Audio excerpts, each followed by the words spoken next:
لله رب العالمين والصلاة والسلام على رسوله الكريم وعلى آله وصحابه أجمعين أما بعد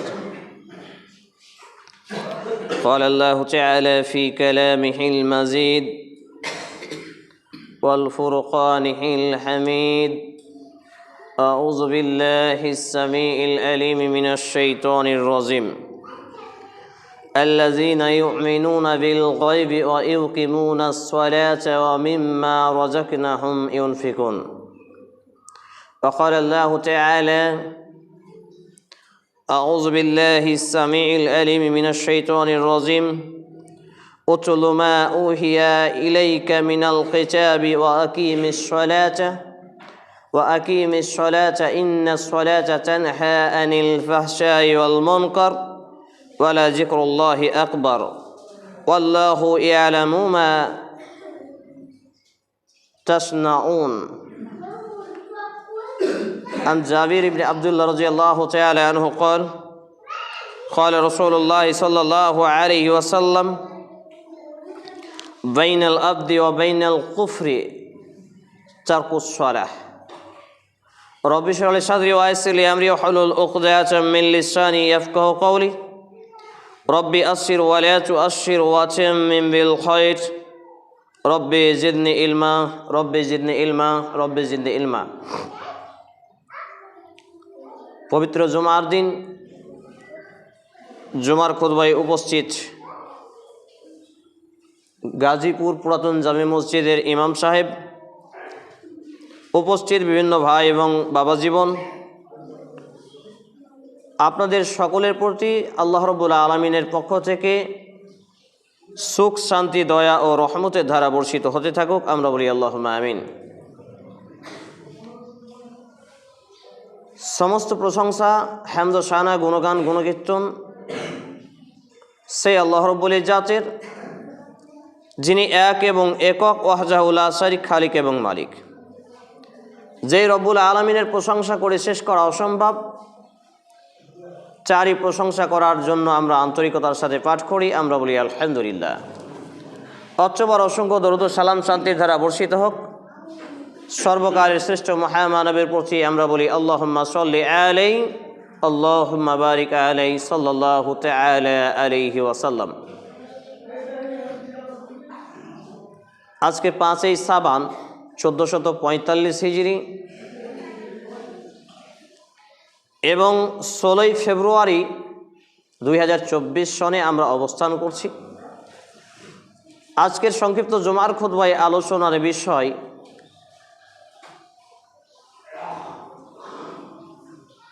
বেনামাজি নামধারী মুসলিম সঙ্গে শাবান মাসের সংক্ষিপ্ত কিছু আমল। উল্লেখিত বিষয়ের প্রতি পবিত্র কোরআন এবং সেই সুন্নাহর আলোকে গুরুত্বপূর্ণ তথ্য ও তথ্যবহুল বিবরণের আপ্রাণ প্রচেষ্টা রাখছি ইনশাআল্লাহুল আজিজ।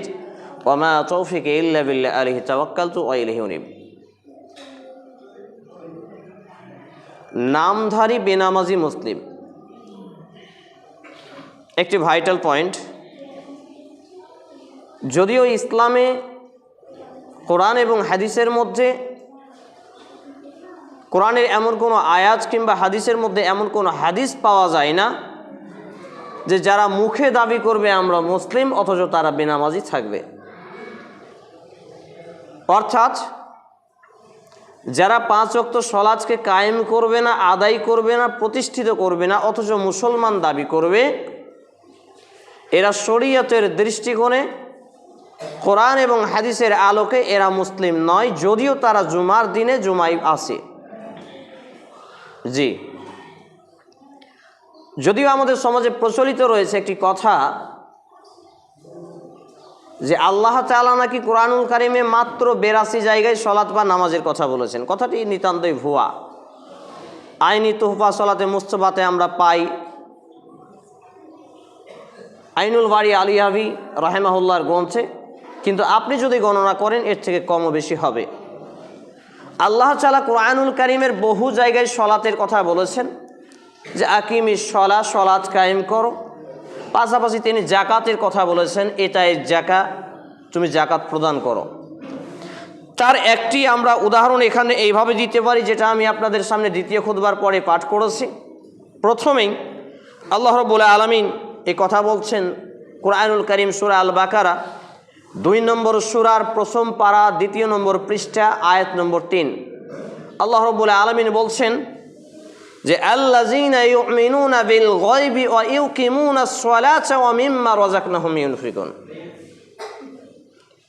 আর যারা অদেখা বিষয়ের প্রতি ঈমান আনে, আমাদের অদেখা বিষয় হচ্ছে আল্লাহ, তাকে আমরা দেখিনি।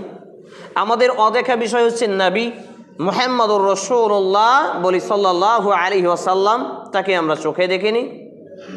আমাদের অদেখা বিষয় হচ্ছে কবরের শাস্তি অথবা শান্তি। আমাদের অদেখা বিষয় হচ্ছে জান্নাত অথবা জাহান্নাম। আমাদের অদেখা বিষয় হচ্ছে মালাকুল মউত, মৃত্যুর ফেরেশতা জিবরাইল মিকাইল আলাইহিস সালাতু ওয়াস সালাম সহ আরও ফেরেশতা মণ্ডলী। তাহলে যারা অদেখা বিষয়ের প্রতি ঈমান আনে এবং কি করে, ইউকিমুনাস সালাতা এবং সালাত কায়েম করে, তাহলে একজন ব্যক্তি ঈমান আনার পরে পরে তার প্রথম কাজ হচ্ছে সালাত কায়েম করা, অর্থাৎ নামাজ আদায় করা। তাহলে সূরা আল বাকারা 2 নম্বর সূরার 3 নম্বর আয়াত প্রথম পারার 2য় পৃষ্ঠায় আমরা যেটা জানতে পারলাম যে আল্লাহ রাব্বুল আলামিন ঈমানের পরে পরে সর্বপ্রথম যে বিষয়টাকে আদেশ করেছেন সেটা কি, সালাত কায়েম করা, নামাজ আদায় করা। একটা বিষয় আপনাদেরকে বলি, খুবই আমাকেই লজ্জা লাগছে আপনাদের অবস্থা দেখে, যে জুমার মসজিদে আপনারা এসেছেন, যখনই মুহাম্মদুর রাসূলুল্লাহ সাল্লাল্লাহু আলাইহি ওয়াসাল্লাম নাম শুনবেন তখন উচ্চ স্বরে সাল্লাল্লাহু আলাইহি সাল্লাম পড়েন, কারণ আপনারা বেটি ছেলে না, বেটা ছেলে উচ্চ স্বরে সাল্লাল্লাহু আলাইহি ওয়াসাল্লাম এই শব্দ প্রয়োগ করবেন, নইলে আপনার জন্য ধ্বংস কামনা করেছে স্বয়ং জিবরাইল আলাইহিস সালাম এবং নবী মুহাম্মদুর রাসূলুল্লাহ সাল্লাল্লাহু আলাইহি ওয়াসাল্লাম। যদিও প্রসঙ্গ এটা নয়, কিন্তু বলতে হচ্ছে কারণ শিক্ষার অভাব হচ্ছে আপনাদের এখানে দেখতে পাচ্ছি।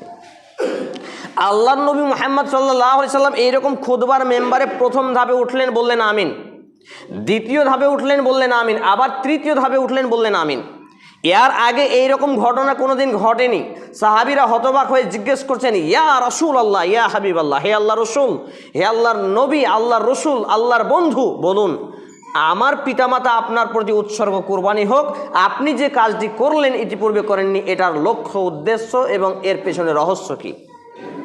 তিনি নবী করিম সাল্লাল্লাহু আলাইহি ওয়াসাল্লাম বললেন, যেই ব্যক্তি তার বৃদ্ধ পিতামাতাকে পেল, 2 জনকে অথবা 2-এর 1 জনকে, অথচ তাদের সেবা যত্ন করে তার জান্নাতের টিকিট অর্জন করতে পারলো না, সেই ব্যক্তির জন্য স্বয়ং আসমান থেকে জিবরাইল আলাইহিস সালাম বলেছেন যে এদের প্রতি আল্লাহর পক্ষ থেকে লানত, অভিশাপ, গজব, ধ্বংস।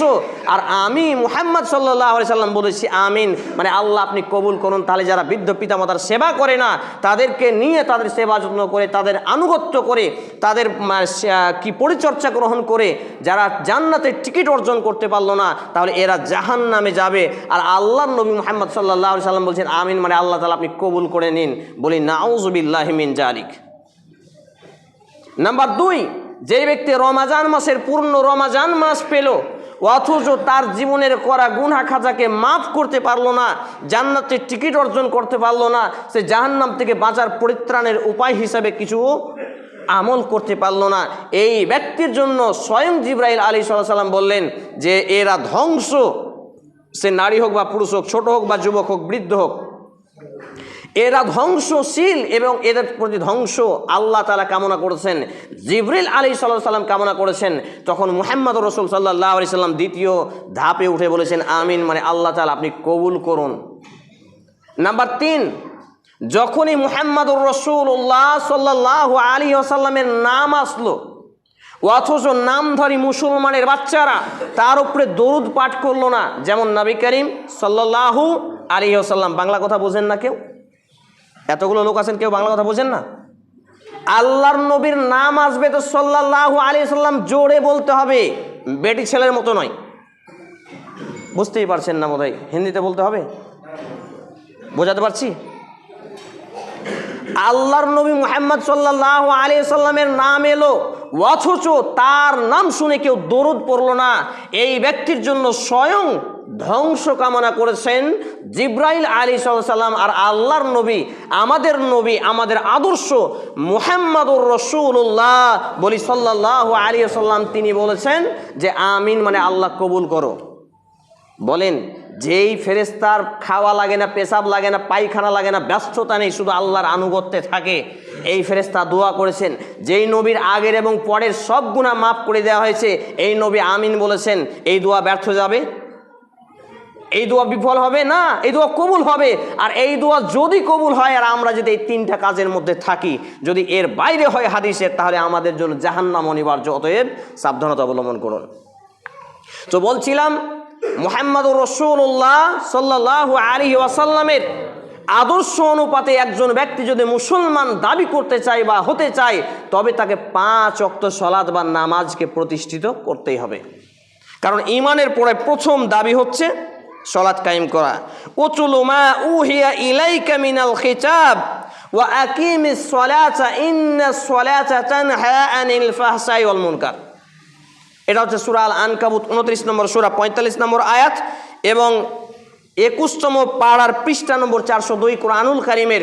আল্লাহ রাব্বুল ইজ্জাত এখানে বলছেন যে উতুলু মা উহিয়া ইলাইকা মিনাল কিতাব, অর্থাৎ আপনি আপনার প্রতি, স্বয়ং নবী মুহাম্মদ সাল্লাল্লাহু আলাইহি ওয়াসাল্লামকে বলা হচ্ছে যে আপনার প্রতি যে কিতাব নাজিল করা হয়েছে, নবী মুহাম্মদুর রাসূলুল্লাহ সাল্লাল্লাহু আলাইহি ওয়াসাল্লামের উপরে কোন কিতাব নাজিল করা হয়েছিল? কথা বলেন, কোরআন। এই কোরআন, আপনি এই কোরআন পাঠ করুন, তিলাওয়াত করুন এবং ওয়া আকিমিস সালাতা, এবং সালাতকে, নামাজকে কায়েম করুন। কথাটা বুঝছেন? একবারে খুব মনোযোগ দিয়ে। ওয়া আকিমিস সালাতা, সালাতকে কায়েম করুন। নামাজ পড়ার সালাত কায়েমের মধ্যে অনেক পার্থক্য আছে, এটা বোঝাতে অনেক সময় লাগবে। জুমার খুতবার সময় শর্ট, যার জন্য সংক্ষিপ্ত আগে বলতে হচ্ছে যে সালাত কায়েম করুন। ইন্নাস সালাতা তানহা, নিশ্চয় সালাত, আনিল ফাহশাই ওয়াল মুনকার, যাবতীয় অশ্লীলতা, নোংরামি, বেহায়াপনা, পাপ কাজ, ঘৃণিত কাজ, দাড়ি কাটা, মদ খাওয়া, চুগলখড়ি করা, টিভি দেখা, সিনেমা দেখা, প্রেম তোলায় লুচ্চামি করা, তারপর মোবাইলে চ্যাটিং করা, ইউটিউবে গান দেখা, A to Z নোংরামি থেকে দূরে রাখবে কে? সালাত বা নামাজ। এই নামাজ কোরআনুল কারীম 29 নম্বর সূরা 45 নম্বর আয়াত 21তম পারা 402 নম্বর পৃষ্ঠা কোরআনুল কারীম। খুলে দেখেন, ওইভাবে পড়ে আছে কোরআন, খুলে দেখার সময় নেই। তাহলে এই আয়াতে কারিমা বোঝা যাচ্ছে সুস্পষ্টভাবে, যেই মানুষটা মুসলমান ঘরে জন্মগ্রহণ করে বলে যে আরে আমি নামাজ পড়ি না তো কি হয়েছে, আমার দিলটা খুব পরিষ্কার। বলেন আমাদের সমাজে কিছু লোক, আমার মনটা খুব সাফা, আমি ওই নামাজি দাড়ি টুপিওয়ালা লোকটার মতো খচ্চর নয়। নাউযুবিল্লাহি মিন জালিক। আমি বলে থাকি, একজন বেনামাজি কত খারাপ আপনি দৃষ্টান্ত দেখুন। একটা যুবক 5 ওয়াক্ত নামাজ আদায় করে, কিন্তু সে মাগরিবের নামাজ পড়েছে মসজিদে, খুব মনোযোগ দেবেন, এবং মাগরিবের নামাজ পড়ে এশারেরও নামাজ পড়েছে মসজিদে, এরপরে ধুলিয়ানে গিয়ে বেশ্যাখানা রান্ডিখানে চলে গেছে। এবার ওখানে গিয়ে সারা রাত অবৈধ নারীর সাথে জেনা ব্যভিচার করেছে। এবার আবার ওইখান থেকে বাড়ি চলে এসেছে, যেমন ফজরে বলেছে মুয়াজ্জিন আসসালাতু খায়রুম মিনান নাওম, ঘুম থেকে সালাত উত্তম, তখনই সে উঠে লাফিয়ে উঠে ফরজ গোসল করেছে, সুন্দরভাবে ওযু করেছে, এসে মসজিদে এসে সালাত আদায় করেছে, নামাজ আদায় করেছে। এই লোকটা ভালো, কিন্তু আমার আপনার ঘরের যে ছেলেটা কোনো পাপ করে না, কোনো বেটি ছেলের দিকে চোখ তুলে দেখে না, কিন্তু নামাজ পড়ে না, এর তার থেকে খারাপ। বোঝাতে পারলাম? এত ভয়ঙ্কর বিষয়। বেনামাজির হাতের জবাই করা পশু প্রাণী খাওয়া হারাম। আমি বলছি না, সৌদি বোর্ডের ফতোয়া বলছে। বেনামাজি বেটা ছেলের সাথে বেটির বিয়ে দেওয়া হারাম। বেনামাজি বেটি ছেলের সাথে বেটার বিয়ে দেওয়া হারাম। দেখেন সৌদি বোর্ডের ফতোয়া দেখেন, কোরআনে আয়াত তো আছেই। দেখেন আমি আর আপনাকে বলছি, আল্লাহ রাব্বুল আলামিন বলছেন ওয়া আকিমুস সালাতা ওয়া লা তাকুনু মিনাল মুশরিকিন। সূরা আর-রুম 30 নম্বর সূরা 31 নম্বর আয়াত 21তম পারা পৃষ্ঠা নম্বর 407। আল্লাহ রাব্বুল আলামিন বলছেন যে ওয়া আকিমুস সালাতা ওয়া লা তাকুনু মিনাল মুশরিকিন, আর তুমি সলাৎকে নামাজকে কায়েম করো, প্রতিষ্ঠিত করো। আর মুশরিক মানে পূজা যারা করে, শিরক যারা করে, যারা দেবী দেবতাকে মানে, যারা মূর্তি পূজা করে, এদের মতো মুশরিকদের সাথে মুশরিক হয়ে যেও না। ওয়ালা তাকুনু মিনাল মুশরিকিন, মুশরিকদের দলভুক্ত হয়ে যেও না। কত ভয়ঙ্কর কথা, বুঝতে পারছেন? অর্থাৎ যেই ব্যক্তি মুসলমান ঘরে জন্মগ্রহণ করে নামাজ পড়বে না, সে এখন হিন্দু হয়ে গেছে। জি, কোরআনের আয়াত খুলে দেখেন, আপনি কোরআন বাংলা অনুবাদ আছে, দেখেন। আপনার বলে দিলাম রেফারেন্স, সূরা রুম 30 নম্বর সূরা 31 নম্বর আয়াত, 21তম পারা, পৃষ্ঠা নম্বর 407। এর থেকে বেশি রেফারেন্স আর আমি জানি না, আমার অল্প জ্ঞান। সম্মানিত উপস্থিতি ভাই এবং বন্ধুগণ, তাহলে যারা বলেন নামাজ পড়ি না ইমান ভালো, যারা বলেন নামাজ পড়ি না আমি ভালো মানুষ, সে হচ্ছে বেঈমান, টাটকা শয়তানের গোলাম, শয়তানের মুরিদ। মুসলমান ঘরে জন্মগ্রহণ করবে আর নামাজ পড়বে না, এর থেকে ধাপ্পাবাজি বেঈমানি কথা আর কিছু হতে পারে না। সংক্ষিপ্ত টাইমে দুটো হাদিস শোনাই দিয়ে আলোচনা গুটিয়ে ফেলবো। যদিও সূরা আল মুনাফিকুন 63 নম্বর সূরা আয়াত নম্বর 9 আল্লাহ তাআলা বলছেন, ইয়া আইয়ুহাল্লাযিনা আমানু লা তুলহিকুম আমওয়ালুকুম ওয়ালা আওলাদুকুম আন যিকরিল্লাহ ওয়া মান ইয়াফআল যালিকা ফাউলাইকা হুমুল খাসিরুন, আয়াত 10। অর্থাৎ আল্লাহ তাআলা বলছেন, হে ঈমানওয়ালারা তোমরা সালাত কায়েম, হে ঈমানওয়ালারা তোমাদেরকে লা তুলহিকুম আমওয়ালুকুম, তোমাদের ধন সম্পদ আর সন্তান সন্ততি যেন তোমাদেরকে আল্লাহর স্মরণ, এখানে আল্লাহর স্মরণ বলতে অন্য জায়গায় জিকির বলা হচ্ছে। জিকির এখানে শব্দের অর্থ, এখানে জিকির শব্দের অর্থ কোরআন পাঠ নয়, জিকির শব্দের অর্থ তাসবিহ নয়, এখানে জিকির বলতে সলাৎকে বোঝানো হয়েছে, মানে সলাৎ হচ্ছে একটা জিকির। তাহলে তোমাদের ধন সম্পদ, টাকা পয়সা, সন্তান সন্ততি যেন তোমাদেরকে আল্লাহর স্মরণ, সলাৎ, নামাজ থেকে গাফিল বা উদাসীন না করে। যে ব্যক্তি গাফিল বা উদাসীন হবে সে ব্যক্তি ক্ষতিগ্রস্তদের মধ্যে নিমজ্জিত হবে। কোরআন এবং হাদিসের ভাষায় ক্ষতিগ্রস্ত তারা যারা জান্নাত ছেড়ে দিল, জাহান্নামে চলে গেল। বলবো না নাউযুবিল্লাহি মিন যালিক? আসুন রাসূল করিম সাল্লাল্লাহু আলাইহি ওয়াসাল্লামের হাদিসটা দেখি। যদিও আরেকটি আয়াত আছে, মানে বিষয়টা আজকে খাটাখাটি করে তৈরি করেছি, আরও অনেক বিষয় আছে যেগুলো বলা যায়। যে যখন জান্নাতীরা জান্নাতে প্রবেশ করবে তখন তারা বলবে ফি জান্নাতিউ ইয়াতাসাআলুন, তারা কথোপকথন করবে আনিল মুজরিমিন, মুজরিমদের সম্পর্কে, কায়েদীদের সম্পর্কে, বন্দীদের সম্পর্কে, জাহান্নামীদের সম্পর্কে। মা সালাকাকুম ফি সাকার, তোমাকে সাকার নামক ভয়ঙ্কর জাহান্নামে কিসে নিয়ে আসলো? ক্বালু লাম নাকু মিনাল মুসাল্লিন, তারা তখন বলবে আমরা মুসল্লিদের অন্তর্ভুক্ত ছিলাম না, মানে নামাজি ছিলাম না। বলি লা হাওলা ওয়ালা কুওয়াতা ইল্লা বিল্লাহ। সূরা আল মুদাসসির 74 নম্বর সূরার 40 থেকে নিয়ে 43 নম্বর পর্যন্ত আয়াত, 29 নম্বর পারা, পৃষ্ঠা নম্বর 579 কোরআনুল কারীমের। এই আয়াত প্রমাণ করে যে ভয়ঙ্কর সাকার নামক জাহান্নামে যারা যাবে তারা হবে বেনামাজি। তাহলে হে প্রিয় ভাই এবং বাবা জীবন, মুসলমান ঘরে জন্মগ্রহণ করেছেন, নামাজ আদায় করেন না, আপনার থাকার জায়গা কোথায়?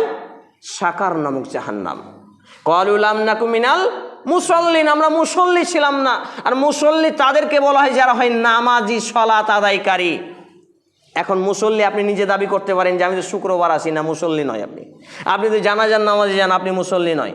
মুসল্লি তাকেই বলা হয় 5 বার দিনে এবং রাতে মসজিদে হাজিরা দিয়ে কপালকে আল্লাহর সামনে নুইয়ে মাটিতে সাজদা করে, নাক কপাল ঠেকিয়ে 7 অঙ্গ দ্বারা সাজদা করে, 2 হাত 2 পা 2 ঠেউনা, তারপর মুখমণ্ডল, 7টি অঙ্গ দ্বারা সাজদার মাধ্যমে যে নিজেকে গোলাম প্রমাণিত করে, মূলত তাকেই বলে মুসল্লি। আর সুজুদ সিজদার জায়গা, আর সাজিদ, সাজিদি হচ্ছে, সাজিদ শব্দের অর্থ হচ্ছে মুসল্লি, নামাজি, সাজদাকারী।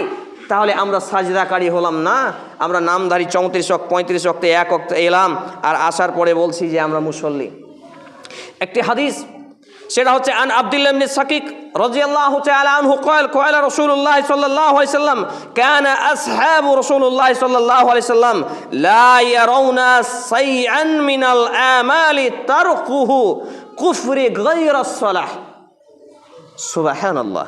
একটু অনুধাবন করুন।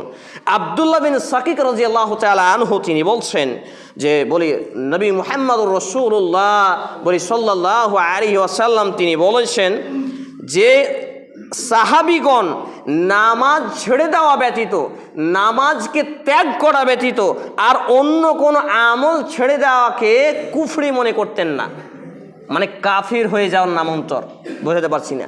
কেউ যদি রোজা ছেড়ে দেয় সেটাকে কুফরি মনে করতেন না, কেউ যদি হজ করতে না যায় সেটাকে কুফরি মনে করতেন না, কেউ যদি তাহাজ্জুদ না পড়ে কুফরি মনে করতেন না, মসজিদ মাদ্রাসা নির্মাণ না করে কুফরি মনে করতেন না। কিন্তু যদি কেউ গায়রুস সালাহ, সালাতকে ত্যাগ করে দেয়, সে সালাত থেকে, নামাজ থেকে বঞ্চিত হয়ে যায়, নামাজকে তার জীবন থেকে আলাদা করে দেয়, এটাকে কুফরি মনে করতেন। বলবো না নাউযু বিল্লাহি মিন জালিক, আস্তাগফিরুল্লাহ আস্তাগফিরুল্লাহ আল্লাযী লা ইলাহা ইল্লা হুয়াল হাইয়ুল কাইয়্যুম ওয়া আতুবু ইলাইহি। হাদিসটি বর্ণিত মিসকাতুল মাসাবি গ্রন্থের অধ্যায় নম্বর 4 কিতাবুস সালাত, হাদিস নাম্বার 579, তিরমিজি গ্রন্থের হাদিস নাম্বার 2622, সহিহ আত-তারগিব ওয়াত তাহরিব গ্রন্থের হাদিস নাম্বার 565 ক্রমিক নম্বরে। হাদিসের মান হচ্ছে সহিহ। দ্বিতীয় খুতবার পরে দ্বিতীয় নম্বরে আপনাদের সামনে যে হাদিস পাঠ করেছিলাম সেই হাদিসটি বলে আলোচনা একেবারে শেষের দিকে নিয়ে চলে আসছি। সেটা হচ্ছে আন জাবির ইবনে আব্দুল্লাহ রাদিয়াল্লাহু তাআলা আনহু قال قال رسول الله صلى الله عليه وسلم بين العبد وبين الكفر ترك الصلاة। কত ভয়ঙ্কর কথা জানেন? বাইনাল আবদি, আল্লাহর বান্দা, আল্লাহর গোলাম, ওয়া বাইনাল কুফরি, এবং কাফের, এর মধ্যে পার্থক্যকারী ব্যবধান হচ্ছে তারকুস সালাহ। ওইখানে বলা হলো গায়রুস সালাহ, এখানে হচ্ছে তারকুস সালাহ, মানে নামাজকে ছেড়ে দেওয়া, তরক করা, ছেড়ে দেওয়া, নামাজকে পরিত্যাগ করা, বর্জন করা। তাহলে জাবির রাদিয়াল্লাহু তাআলা আনহু তিনি কি বললেন? যে আল্লাহর নবী মুহাম্মদুর রাসূলুল্লাহ সাল্লাল্লাহু আলাইহি ওয়াসাল্লাম বলেছেন যে একজন ব্যক্তি মুসলমান এবং কাফের এর মধ্যে যেটা পার্থক্য, প্রাচীর, বর্ডার, সীমানা, সেটা হচ্ছে নামাজ বা সালাত। বুঝতে পারছি? তাহলে একজন ব্যক্তিকে পরিপূর্ণরূপে মুসলমান হতে গেলে তাকে অন্তত পক্ষে 5 ওয়াক্ত নামাজি হতে হবে। হাদিস বর্ণিত সুনানে ইবনে মাজাহ গ্রন্থের 5 নম্বর অধ্যায়ের 77 নম্বর অনুচ্ছেদের হাদিস নাম্বার 1078 এবং সহিহ মুসলিমে 82 ক্রমিক নম্বরে আছে, সুনানে তিরমিজি 2618 এবং 2620, আবু দাউদ গ্রন্থে 4678 এবং আহমদ গ্রন্থের হাদিস নাম্বার 14561, 14762 এবং দারিমি গ্রন্থের হাদিস নাম্বার হচ্ছে 1236। হাদিসের মান আল্লামা নাসিরউদ্দিন আলবানী রাহিমাহুল্লাহ বলছেন সহিহ। এতক্ষণ ধরে আমরা এই সালাতের যে ব্যতিক্রম একটি ইবাদত, এটা আমরা উপলব্ধি করতে পারলাম যে একজন ব্যক্তি নামধারী মুসলমান হতে পারে, তার identity card, voter card, ration card, digital কার্ডে সে নাম লাগাতে পারে যে আমি মুসলিম, কিন্তু সে যদি প্রকৃত অর্থে মুসলমান হতে যায় তবে তাকে 5 ওয়াক্ত নামাজ পড়তেই হবে। যতক্ষণ তার দেহে শ্বাস আছে, যতক্ষণ সে বেঁচে আছে, যতক্ষণ সে জ্ঞান আছে, ততক্ষণ পর্যন্ত তাকে 5 ওয়াক্ত নামাজ আদায় করতে হবে। 5 ওয়াক্ত নামাজ পড়ে না কারা? যারা বাচ্চা ছেলে। নাম্বার 2, দুধ খাওয়া ছেলে। নাম্বার 2, 5 ওয়াক্ত নামাজ পড়ে না কারা? যারা মৃত। নাম্বার 3, 5 ওয়াক্ত নামাজ পড়ে না কারা? যারা পাগল। নাম্বার 4, 5 ওয়াক্ত নামাজ পড়ে না কারা? যারা ছাগল, মানে আমার আপনার বাড়িতে পুষে রাখা ছাগল। নাম্বার 5, 5 ওয়াক্ত নামাজ পড়ে না কারা? যারা অসুস্থ, পঙ্গু বা বিকলাঙ্গ, মসজিদে আসার ক্ষমতা নেই। তাহলে এখন আপনি কল্পনা করুন, আপনি কি অসুস্থ, আপনি কি মৃত, আপনি কি দুধ খাওয়া বাচ্চা, আপনি কি মরা, আপনি কি বকরি, ছাগল? জি না। যদি তাই না হয় তাহলে আপনাকে 5 ওয়াক্ত সালাত নামাজ কায়েম করতেই হবে, যে কোনো মূল্যে, যে কোনো মর্মে। এবার যেহেতু শাবান মাস চলছে, কত টাইম খুতবার টাইম ইমাম সাহেব? আচ্ছা, এবার যেহেতু আমি শাবান মাসের একটু অ্যাটাচ দিব বলেছিলাম যে আজকে 5ই শাবান আমাদের সমাজে প্রচলিত আছে শাবান মাসের মাত্র 2টি বা 3টি বা 1টি রোজা রাখা। আসলে এটা শরিয়া বা কোরআন হাদিস সম্মত নয়। বিশেষ করে 15ই শাবান হালুয়া রুটি খাওয়া, 15ই শাবানকে ভাগ্য রজনী মনে করা, দিনে সিয়াম এবং রাতে কিয়াম পালন করা, এটা হচ্ছে টাটকা বিদআত। এটা হচ্ছে টাটকা বিদআত, এটা এখনো বাসি হয়নি, টাটকা হয়ে আছে। আর যেই ব্যক্তি বিদআত পালন করবে সেই ব্যক্তি ফরজ নফল কোনো ইবাদত আল্লাহ রাব্বুল আলামিন কবুল করবেন না। সুনান ইবনে মাজাহ গ্রন্থের হাদিস।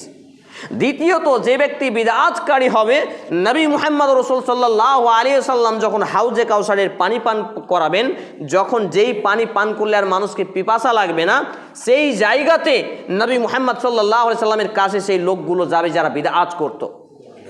রাসূল করিম সাল্লাল্লাহু আলাইহি ওয়াসাল্লাম প্রস্তুতি নেবেন তাকে পানি পান করানোর জন্য। যে ফেরেশতারা তাকে ঘিরে বলবে, প্রাচীর দিয়ে দিবে, নবী মুহাম্মদুর রাসূলুল্লাহ বলি সাল্লাল্লাহু আলাইহি ওয়াসাল্লাম তখন বলবেন, এরা তো আমার উম্মত, আপনারা ঘিরেছেন কেন তাদের? যখন নবী মুহাম্মদুর রাসূলুল্লাহ সাল্লাল্লাহু আলাইহি ওয়াসাল্লামকে প্রতি উত্তর দেওয়া হবে, আপনি জানতেন না আপনার মরার পরে, চলে যাওয়ার পরে পৃথিবীর বুকে এরা নতুন কিছু আবিষ্কার করেছিল, ধর্মের নামে নিজের মন গড়া, তৈরি করা রুলস বা সিস্টেম চালু করেছিল, যেটা ছিল বিদআত। তখন নবী মুহাম্মদ সাল্লাল্লাহু আলাইহি সাল্লাম বলবেন, দূর হও, দূর হও, দূর হও, এবং তাদের শেষ পরিণতি হবে জাহান্নাম। এবারে এই 15ই শাবান বাদ দিয়ে শাবান মাসের 1 থেকে শুরু করে 15 তারিখ পর্যন্ত আমরা সিয়াম বা রোজা রাখতে পারি। এটা হচ্ছে নফল বাড়তি ইবাদত, বাড়তি সিয়াম বা রোজা, এক্সট্রা বেনিফিট। 1টা বা 2টা বা 3টা নির্দিষ্ট করে শাবান মাসে রোজা রাখার কোনো দলিল শরীয়তে নেই। আম্মাজান আয়েশা রাদিয়াল্লাহু তাআলা আনহা বলেন, রাসূল করিম সাল্লাল্লাহু আলাইহি ওয়াসাল্লাম সব থেকে বেশি যেই মাসে সিয়াম বা রোজা রাখতেন সেই মাসটা হচ্ছে শাবান মাস। বলি সুবহানাল্লাহ।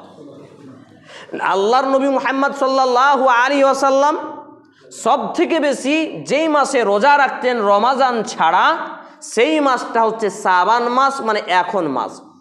তিনি বলেন, রজব মাস হচ্ছে আল্লাহর মাস, মানে যেটা এর আগে মাস ছিল, আর শাবান মাস হচ্ছে আমার মাস, মানে যেটা চলছে। আর এই শাবান মাস এমনই একটা বরকতময় মাস, এটা রজব এবং রমাজানের মধ্যবর্তী মাস। বলি সুবহানাল্লাহ।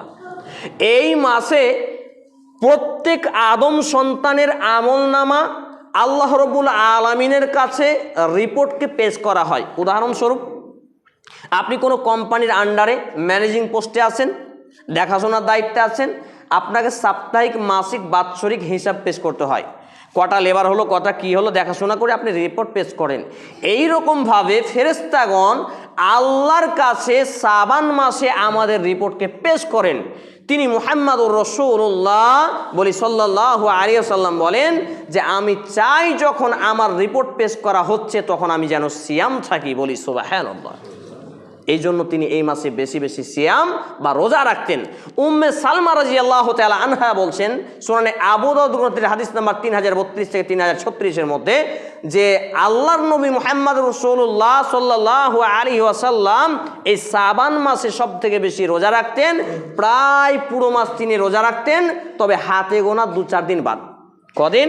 2-4 দিন বাদ। তবে আয়েশা রাদিয়াল্লাহু তাআলা আনহা বলছেন, সুনানে আবু দাউদ কিতাবুস সাওম গ্রন্থের হাদিস, যে আল্লাহর নবী মুহাম্মদুর রাসূল সাল্লাল্লাহু আলাইহি ওয়াসাল্লাম নির্দেশ করেছেন যে যখন তোমাদের সামনে 15ই শাবান চলে আসে, মানে শাবান মাসের 15 তারিখ হয়ে যায়, অর্ধ শাবান হয়ে যায়, তখন তোমরা আর নফল বাড়তি ইবাদত অর্থাৎ এই সিয়াম বা রোজা রাখবে না। সুবহানাল্লাহ। একটা দেখেন কত চমৎকার কথা। কেন তিনি এই কথা বললেন? যদি এই সিয়াম রাখতে গিয়ে অনেক মানুষের শরীর থাকে দুর্বল, এই মাসের সিয়াম বা রোজা হচ্ছে নফল, এই মাসের রোজা বা সিয়াম রাখতে গিয়ে যদি তার শরীর দুর্বল হয়ে যায় আর রমাজানে গিয়ে যদি সে অসুস্থ হয়ে যায়, আর রমাজান মাসের সিয়াম রাখা হচ্ছে ফরজ, ফারজে আইন, বাধ্যতামূলক, তাহলে সেই ব্যক্তির কি হবে পরিণাম? তিনি বলেন, অন্য হাদিস সহিহ বুখারী কিতাবুস সাওম, কোনো ব্যক্তি যদি ইচ্ছাকৃত তার ভুলের কারণে, ত্রুটির কারণে একটি মাত্র সিয়ামকে ভেঙে দেয়, ছেড়ে দেয়, নষ্ট করে দেয়, সারা জীবন যদি সে না খেয়ে জীবন কাটায়, মানে রোজা রেখে কাটায়, তবুও একটা সিয়াম বা রোজার সমতুল্য হবে না। অতএব যখন তোমাদের অর্ধ শাবান চলে আসে তখন তোমরা আর সিয়াম রাখবে না। আমরা মাসলা জানতে বললাম। তবে আল্লাহর নবী মুহাম্মদুর রাসূলুল্লাহ বলি সাল্লাল্লাহু আলাইহি ওয়াসাল্লাম তিনি বেশি বেশি সিয়াম বানে প্রায় সিয়াম কেন রাখতেন? তাকে যে শক্তি বা ক্ষমতা দেওয়া হয়েছিল আল্লাহ তাআলা এক্সট্রাভাবে দিয়েছিলেন। আমাদের তিনজন পুরুষের যা ক্ষমতা আল্লাহ রাব্বুল আলামিন আমাদের নবী মুহাম্মদুর রাসূলুল্লাহ সাল্লাল্লাহু আলাইহি ওয়াসাল্লামকে একাই দিয়েছিলেন। সুবহানাল্লাহ, এটা হচ্ছে মুজিজা, অলৌকিক একটা নিদর্শন। সম্মানিত উপস্থিতি ভাই এবং বাবা জীবন, জুমার খুতবার টাইম একেবারেই শেষ। পরিশেষে যে বিষয়টি আমি আপনাকে বলতে যাচ্ছি, দেখুন এখন আজকে শাবান মাসের 5 তারিখ হয়ে গেছে, আজকে শুক্রবার, কালকে থেকে মানে আজকে দিন গিয়ে রাত্রি থেকে সাহারি শুরু করুন।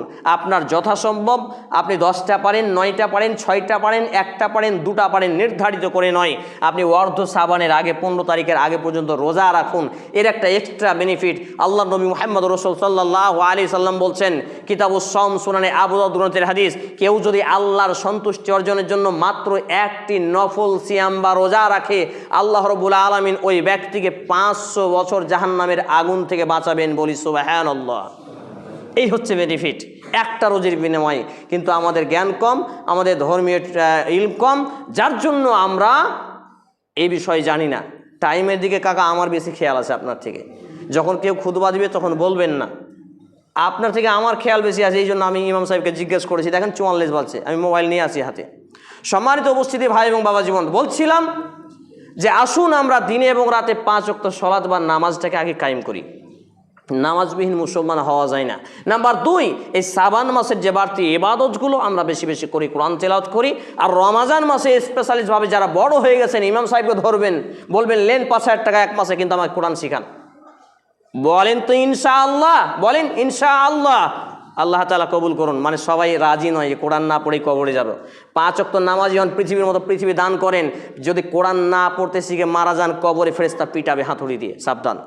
সম্মানিত উপস্থিতি ভাই এবং বাবা জীবন, পরিশেষে আল্লাহ রাব্বুল আলামিনের কাছে দোয়া রাখি, আল্লাহ রাব্বুল আলামিন যেন আমাদের পথ চলাকে সহজ করেন, কোরআন এবং হাদিসকে মেনে চলার তৌফিক দান করেন, সহিশুদ্ধভাবে কোরআন শিক্ষা করার তৌফিক দান করেন, এবং 5 ওয়াক্ত নামাজি হয়ে বাড়তি যে ইবাদতগুলো আছে সেইগুলোকে পঙ্খানুপুঙ্খভাবে মান্যতা করার তৌফিক নসিব করেন। আমরা বলি আল্লাহুম্মা আমিন। হে আল্লাহ রাব্বুল আলামিন, আমরা যারা অসুস্থ আমাদেরকে পূর্ণাঙ্গ শিফায়ে কামিল আজিলা দান করুন। আমরা বলি আল্লাহুম্মা আমিন। হে আল্লাহ তাআলা, আমরা যারা অভাবী আমাদের অভাবমুক্ত জীবন দান করুন। আমরা বলি আল্লাহুম্মা আমিন। হে আল্লাহ রাব্বুল আলামিন, আমাদের যারা মুসলমান হয়ে মৃত্যুবরণ করেছে, আল্লাহ আপনি তাদের কবরের ভুল ত্রুটি ক্ষমা করুন, তাদের জীবনের ভুল ত্রুটি ক্ষমা করুন, তাদের কবরের শান্তির বিছানা বিছিয়ে দিন, তাদেরকে জান্নাতুল ফেরদাউস নসিব করুন। আমরা বলি আল্লাহুম্মা আমিন। এ দাবি, এ দোয়া, এ দরখাস্ত মহান আল্লাহ সুবহানাহু ওয়া তাআলার সামনে রেখে আমরা আমাদের আলোচনা এখানেই টানছি। আল্লাহুম্মা সাল্লি আলা মুহাম্মাদিন ওয়া আলা আলি মুহাম্মাদ কামা সাল্লাইতা আলা ইব্রাহিম ওয়া আলা আলি ইব্রাহিম ইন্নাকা হামিদুম মাজিদ। আল্লাহুম্মা বারিক আলা মুহাম্মাদিন ওয়া আলা আলি মুহাম্মাদ কামা বারাকতা আলা ইব্রাহিম ওয়া আলা আলি ইব্রাহিম ইন্নাকা হামিদুম মাজিদ। সুবহানা রাব্বিকা রাব্বিল ইজ্জাতি আম্মা ইয়াসিফুন ওয়া সালামুন আলাল মুরসালিন ওয়া আখিরু দাওয়ানা আলহামদুলিল্লাহি রাব্বিল আলামিন। আসসালামু আলাইকুম।